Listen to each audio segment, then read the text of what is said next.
पेट सफा आयुर्वेदिक चूरन, पेट सफा तो हर रोग दफा।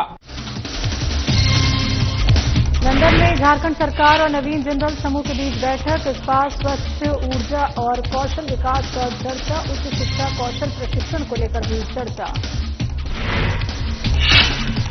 Royal school of mines imperial college का दौरा। लंदन में सीएम हेमंत सोरेन ने कॉलेज का किया दौरा। उन्नत शोध और स्वच्छ ऊर्जा पर विशेषज्ञों के साथ किया संवाद। सिरकुंडा में आयुष्मान आरोग्य मंदिर का उद्घाटन। विधायक ने बताया स्वास्थ्य सेवाओं का नया विस्तार, आम लोगों को मिलेगी इलाज की सुविधा।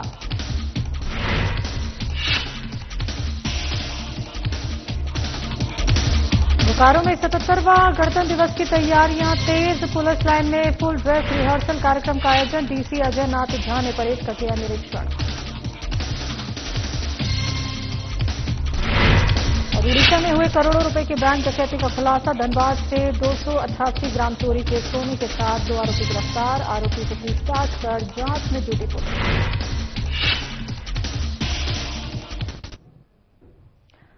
नमस्कार, स्वागत है आप सभी का। मैं हूं आपके साथ शैलजा त्यागी। खबरों की शुरुआत करते हैं। मुख्यमंत्री हेमंत सोरेन से लंदन में नवीन जिंदल समूह के प्रतिनिधियों ने मुलाकात की।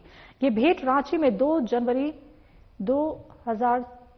2026 को जिंदल से हुई बातचीत को आगे बढ़ाते हुए नवीन जिंदल समूह और झारखंड सरकार के बीच सहयोग को और मजबूत करने पर चर्चा हुई और इस्पात उद्योग, स्वच्छ ऊर्जा और बिजली ढांचे के क्षेत्र में संभावित निवेश को लेकर रुचि दिखाई गई। बैठक के दौरान इस्पात, स्वच्छ ऊर्जा, कौशल प्रशिक्षण और सतत विकास जैसे विषयों पर बातचीत हुई। दोनों पक्षों ने झारखंड में सतत औद्योगिक विकास को बढ़ावा देने के लिए मिलकर काम करने पर सहमति जताई।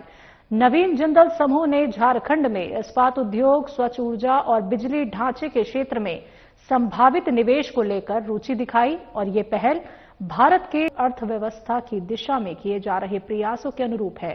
बैठक में मरौंग गोम के छात्रवृत्ति योजना की सराहना करते हुए नवीन जिंदल समूह ने कौशल शिक्षा और उच्च शिक्षा के क्षेत्र में सहयोग पर भी चर्चा की। इसके अंतर्गत झारखंड के छात्रों के लिए छात्रवृत्ति सहायता, प्रशिक्षण कार्यक्रम और क्षमता निर्माण की योजनाओं पर विचार किया गया है। इसके साथ ही युवाओं को बेहतर अवसर देने के लिए कौशल विकास और प्रशिक्षण कार्यक्रमों के माध्यम से संस्थानों की क्षमता बढ़ाने पर भी सहमति बनी। ये सहयोग झारखंड में रोजगार के नए अवसर, हरित ऊर्जा और सतत विकास को बढ़ावा देने की दिशा में एक महत्वपूर्ण कदम माना जा रहा है।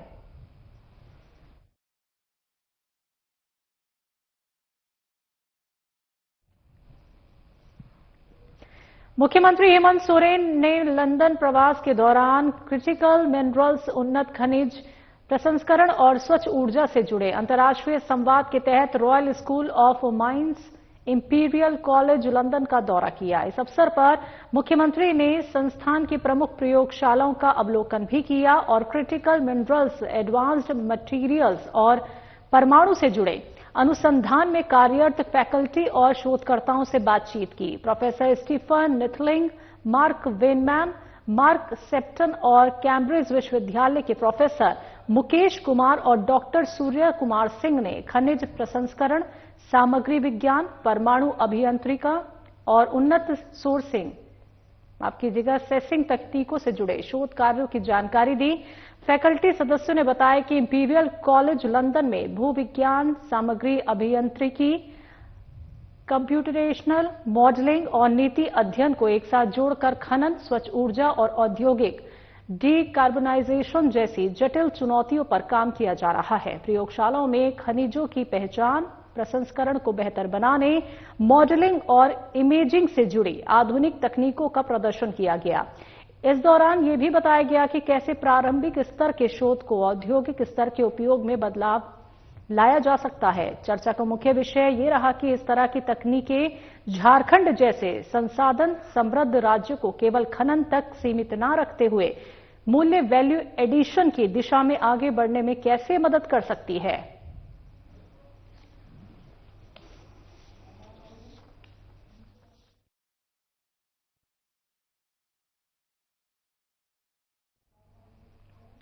राजधानी रांची के डिबडी स्थित कार्यक्रम स्थल पर शनिवार को जनजातीय संवाद कार्यक्रम का भव्य आयोजन किया गया। कार्यक्रम में झारखंड सहित राज्य के विभिन्न जिलों से आए जनजातीय समाज के प्रतिनिधि, बुद्धिजीवी, सामाजिक कार्यकर्ता और गणमान्य नागरिक बड़ी संख्या में शामिल हुए।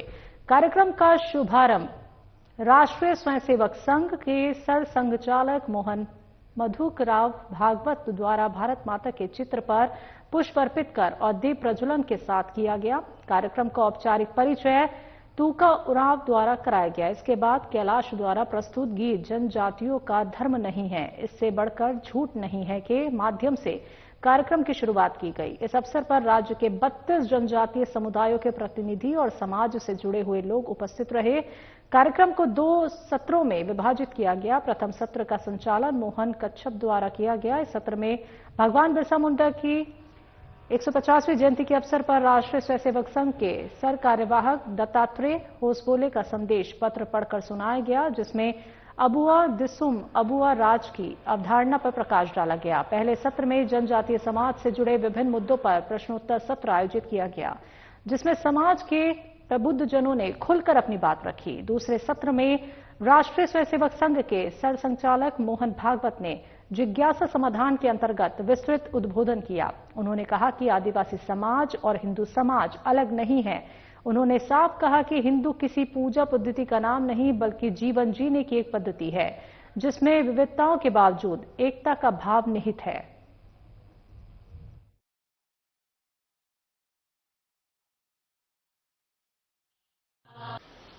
अभी हमारे देश में सभ्यता का इतिहास या मानव का इतिहास अभी नई नई बातें आ रही तो ऐसे लग रहा है कि 2 लाख वर्षों का पुराना है। तो इसमें ये सारे प्रकार बनना और जैसे जैसे समय बदलता है वैसे वैसे ऊपर की बातें बदलना, ये बात स्वाभाविक है। लेकिन वो जो एकता है जिससे हम शुरू हुए वो अभी तक कायम है, ऐसा अपना इतिहास है। तो आज हम जिनको हिंदू कहते हैं या हिंदू धर्म कहते हैं, वो शुरू कैसे हुआ? हिंदू नाम तो बहुत बाद में आया, धर्म सनातन है, लेकिन सनातन धर्म भी कैसे आया? तो उसको खोजने जाते तो उसका मूल जंगल और खेती में ही मिलता है। यानी हमारे यहां जिनको आदिवासी कहा जाता है वो हमारे धर्म संस्कृति के मूल है।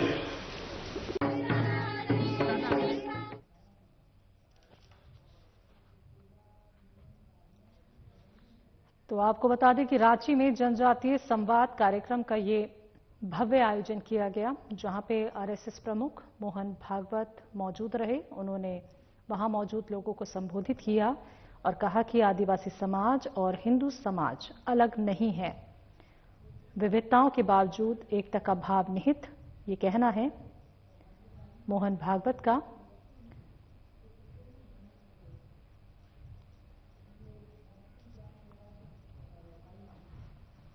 तो समाज के प्रबुद्ध जनों ने खुलकर अपनी बात इस कार्यक्रम में रखी।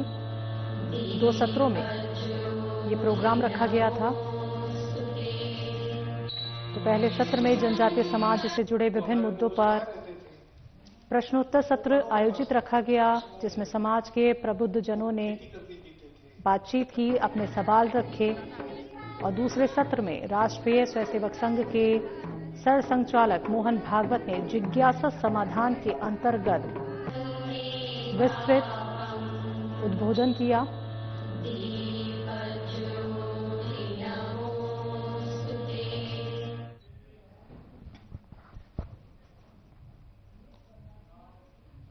बात करते हैं अगली खबर की। चिरकुंडा नगर परिषद क्षेत्र में स्वास्थ्य सुविधाओं को सुदृढ़ करने की दिशा में एक अहम कदम उठाया गया है। वार्ड संख्या 17 स्थित राखापाड़ा ग्राउंड के पास शुक्रवार की संध्या आयुष्मान आरोग्य मंदिर का विधिवत उद्घाटन निरसा विधायक अरुण चटर्जी और नगर परिषद की कार्यपालक पदाधिकारी प्रियंका कुमारी द्वारा किया गया। इस अवसर पर विधायक अरुण चटर्जी ने कहा कि नगर परिषद क्षेत्र में कुल 4 स्थानों पर आयुष्मान आरोग्य मंदिर खोले जा रहे हैं। इन सभी केंद्रों पर चिकित्सकों की उपलब्धता सुनिश्चित की जाएगी और करीब 105 प्रकार की आवश्यक दवाइयां उपलब्ध रहेंगी। आम नागरिक यहां आकर सामान्य बीमारियों का इलाज करा सकेंगे। गंभीर मरीजों को यहां से पीएमसीएच रेफर किया जाएगा। उन्होंने स्वीकार किया है कि झारखंड में डॉक्टरों की कमी एक बड़ी चुनौती है, जिस पर राज्य सरकार को गंभीरता से ध्यान देने की आवश्यकता है।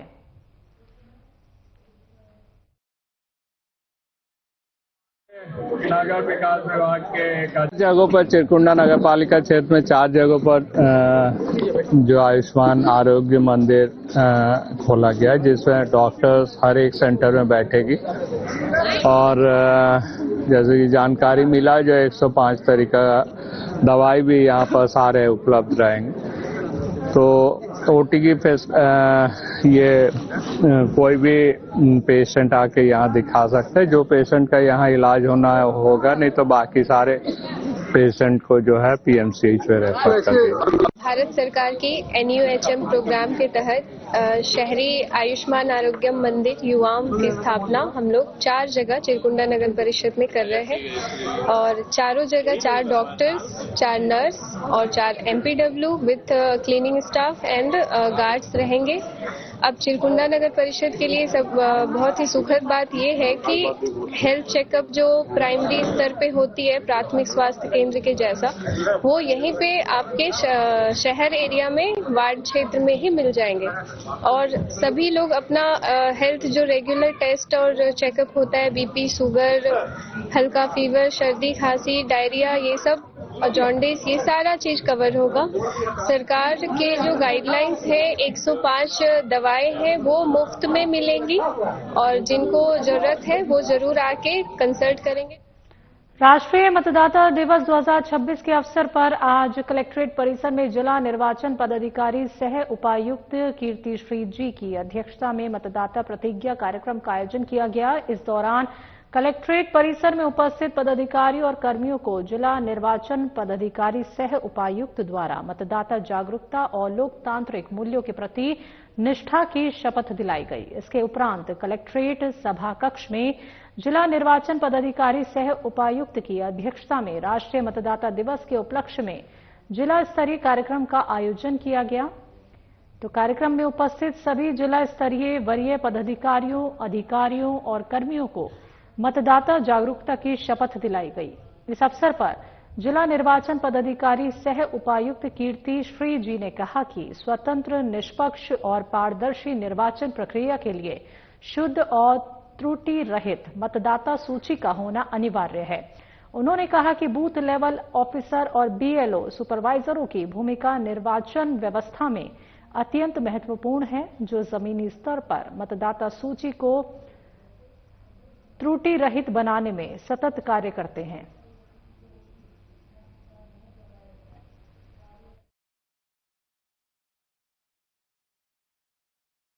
अवसर पर आज समाहरणालय का परिसर में सभी जिला के कर्मियों के द्वारा जो है मतदान का शपथ लिया गया है और हम पूरा चतरा के नागरिकों को जो है हम निवेदन करेंगे कि जब भी इलेक्शन होता है निर्भीक होकर के मतदान करें और अभी हम लोगों का SIR भी शुरू होने वाला है, उसमें संपूर्ण तरीके से हम लोगों को कोऑपरेशन मिले चतरा का जिला वासियों से और सभी लोगों को मतदान दिवस का हार्दिक शुभकामनाएं।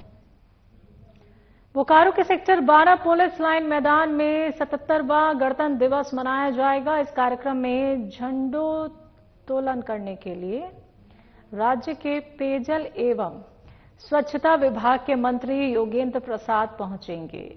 इसको लेकर सेक्टर 12 पुलिस लाइन मैदान में फुल ड्रेस रिहर्सल कार्यक्रम का आयोजन किया गया। इस मौके पर बोकारो के DC अजय नाझा ने झंडे को सलामी दी और परेड का निरीक्षण किया। इस बार पुलिस लाइन में 11 प्लाटून परेड में हिस्सा लेंगे, जिसमें स्कूली बच्चे, कस्तूरबा विद्यालय की बच्चियों का बैंड आकर्षण का केंद्र रहेगा। तो DC अजय नाथ झा ने बताया कि ये परंपरा रही है, जिसको लेकर आज फुल ड्रेस रिहर्सल कार्यक्रम आयोजित की गई।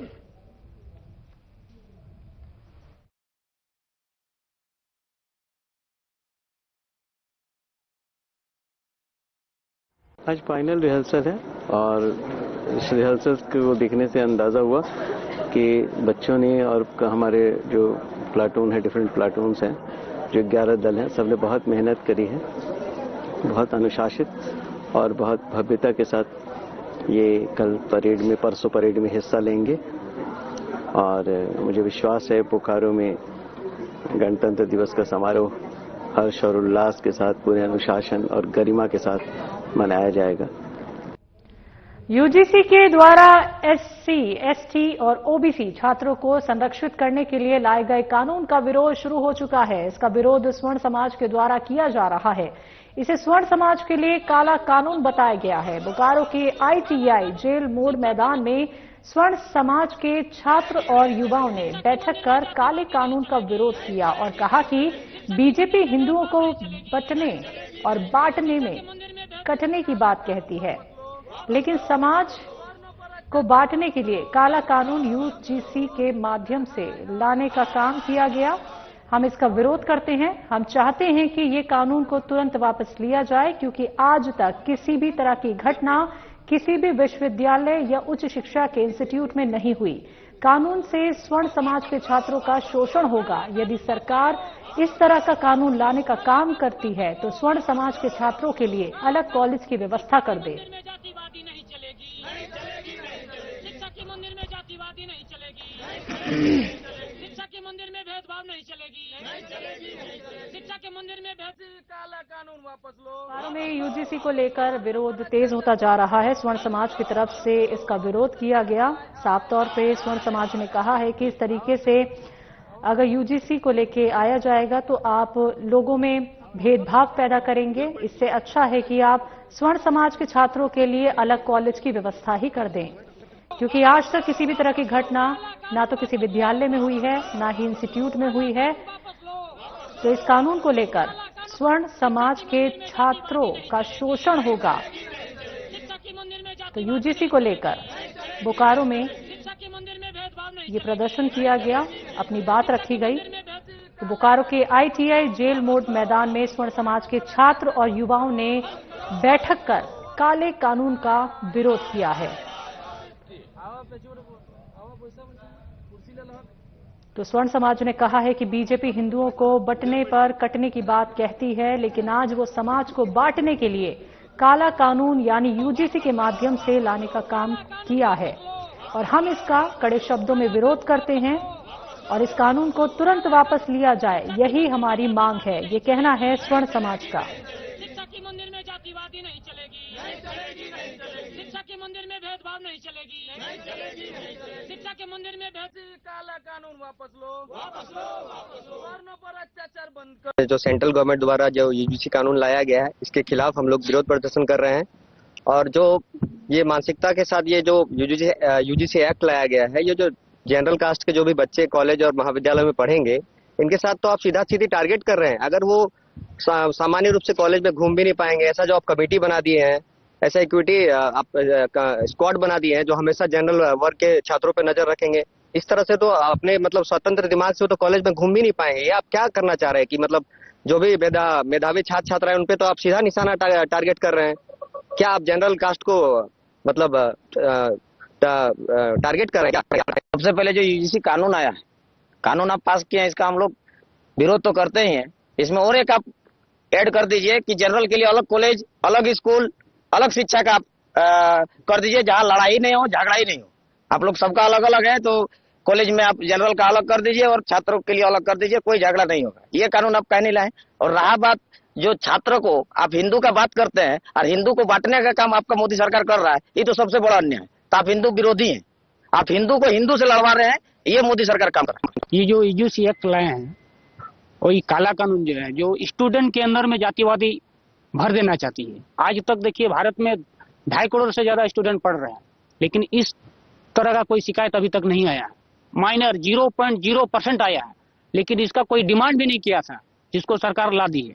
लाना था यूसीसी, ला दिया यूजीसी। आज भारतीय जनता पार्टी जो हमें कभी नारा देती है बटोगे तो कटोगे, और आज यही सबसे ज्यादा बांट रही है, कभी हिंदू के नाम पे, कभी मुस्लिम के नाम पे, कभी दलित के नाम पे, कभी पिछड़ों के नाम पे। और वोट खत्म होने के बाद ही हमको अगड़ा समझ के, जिसे धान में रहता है धान और अगड़ा, पार हो जाता है, फसल हो जाता है तो अगड़ा को छाट दिया जाता है। उसी तरह इन लोग का परिणाम मिल गया, गद्दी मिल गया, ये अगड़ा कौन चीज का है। लेकिन हम वो पूछ रहे हैं स्वर्ण कास्ट के उन नेताओं से जो अपने आप को अगड़ा कहते हैं और सामान्य वर्ग का कहते हैं, क्या उनके रगों में सामान्य वर्ग का खून नहीं बोला हुआ है? क्या वो मिलावटी है? जब हमारे साथ अन्याय हो रही है तो क्यों चुप रह रहे हैं? चतरा पुलिस और अपराधियों और उग्रवादियों के गठजोड़ के खिलाफ एक बड़ी सफलता हाथ लगी है। हंटरगंज थाना पुलिस ने एक गुप्त सूचना के आधार पर छापेमारी कर टीएसपीसी के एक कुख्यात पूर्व नक्सली सदस्य समेत 3 शातिर अपराधियों को गिरफ्तार किया है। ये अपराधी किसी बड़ी हिंसक घटना को अंजाम देने की फिराक में थे। गिरफ्तार उग्रवादी पूर्व में हरेंद्र गंजू के दस्ते में रहकर कई वारदातों को अंजाम दे चुका है।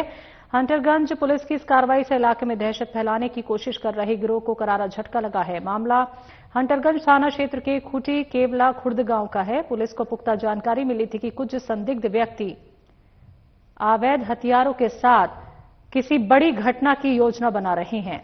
तो चतरा एसपी के निर्देश पर सीडीपीओ संदीप कुमार सुमन के नेतृत्व में तुरंत एक विशेष छापेमारी टीम का गठन किया गया। पुलिस की टीम ने जब घेराबंदी की तो एक ही बाइक पर सवार 3 युवक भागने की कोशिश करने लगे, जिन्हें जवानों ने पीछा कर दबोच लिया। तलाशी के दौरान अपराधियों के पास से जरायम की दुनिया का काला सामान मिला। मिथुन कुमार की कमर से एक लोडेड देसी कट्टा बरामद हुआ, जबकि सोनू पासवान के पास से जिंदा कारतूस मिले। जब पुलिस ने उनकी अपाचे बाइक की जांच की तो पता चला कि ये गाड़ी जोरी थाना क्षेत्र से चोरी की गई थी। गिरफ्तार अपराधियों में सबसे खतरनाक नाम मिथुन कुमार का है। सीडीपीओ संदीप सुमन ने बताया कि मिथुन कुमार प्रतिबंधित उग्रवादी संगठन टीएसपीसी के हरेंद्र गंजू दस्ते का सक्रिय सदस्य रह चुका है। ये वही नक्सली है जिसने हंटरगंज थाना क्षेत्र में विकास कार्यों में लगी मशीनों और वाहनों को आग के हवाले करने में मुख्य भूमिका निभाई थी और इसके ऊपर लेवी वसूली और आगजनी के कई गंभीर मामले दर्ज हैं। तो हमें सूचना मिली थी कि हथियारबंद अपराधी खूटी केवाल खुर्द में एकत्रित हुए हैं। मिथुन कुमार का लंबा नक्सली इतिहास रहा है। वो हरेंद्र गंजू दस्ते का सदस्य था और आगजनी की कई घटनाओं में शामिल था। इनके पास से कट्टा, गोली और चोरी की बाइक मिली हैं। ये लोग किसी बड़ी वारदात को अंजाम देने के उद्देश्य से जुटे थे। तो सोनू पासवान पर डकैती और बादल गुप्ता पर चोरी के पुराने मामले हैं। पुलिस ने इन तीनों के खिलाफ हंटरगंज थाने में 15/26 के तहत बीएनएस और आर्म्स एक्ट की गंभीर धाराओं में मामला दर्ज कर उन्हें जेल भेज दिया है। चतरा पुलिस की इस कार्रवाई ने साफ कर दिया है कि अपराधी चाहे नक्सली बैकग्राउंड का हो या पेशेवर अपराधी, प्रशासन की पैनी नजर से बच नहीं सकता। तो फिलहाल पुलिस इस बात की भी जांच कर रही है कि इनके तार और किन किन गिरोहों से जुड़े हैं।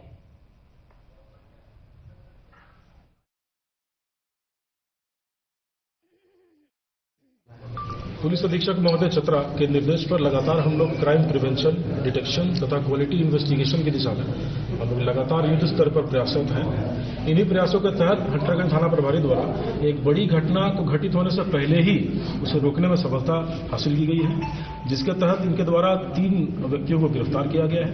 उनके पास से एक देसी कट्टा, 2 गोली तथा 2 अन्य मोबाइल बरामद कर जब्त किया गया है।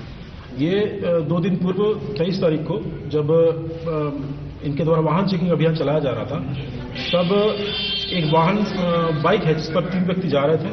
उन्हें रोकने का इशारा इनके द्वारा किया गया, परंतु वे लोग रुकने की बजाय पुलिस को चकमा देकर भागने लगे।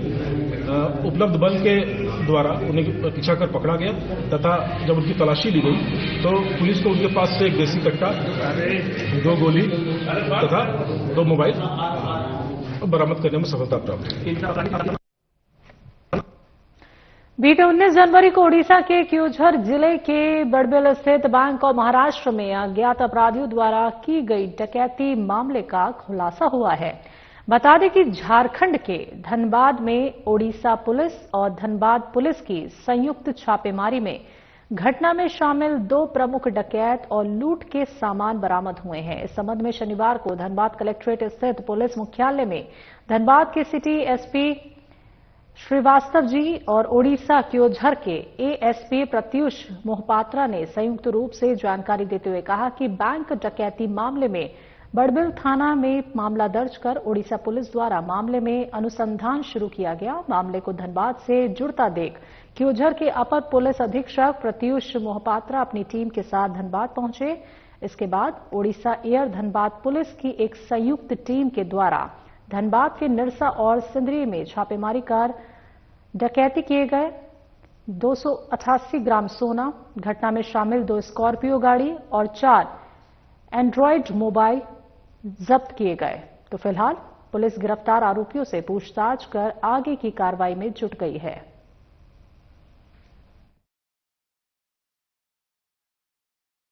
ऐसा कांड है ना, ये स्पेशल है क्योंकि यहाँ पे 2 अलग अलग राज्यों की पुलिस कोऑर्डिनेट करके एक बहुत बड़ी घटना हुई थी 19 तारीख को बड़बिल जो क्योंझार जिले में उड़ीसा में, और वहां पे डकैती हुई थी और क्योंझार पुलिस यहाँ पे आई। उनका क्या होता है, जो लीड था that was very accurate, very pin pointed, और धनबाद पुलिस के सहयोग से हमने 2 लोगों को गिरफ्तार भी किया और कांड का उद्भेदन हुआ है। तो this is a very good example of coordinated efforts between 2 different state police forces. ये डकैती तकरीबन 5-6 करोड़ की हुई थी, है ना, सिर्फ 5 केजी लगभग सोना था। तो पाथरडी से एक लड़का पकड़ा है और एक निरसा से, जहाँ पे सोना को मतलब बेचा गया था, और जो रिसीवर था तो वो आपके निरसा थाना क्षेत्र का क्या कहते हैं ज्वेलरी दुकान का लड़का था, तो उसे पकड़ा गया। झारखंड की खबरों में अभी के लिए इतना ही। मुझे दीजिए इजाजत। नमस्कार।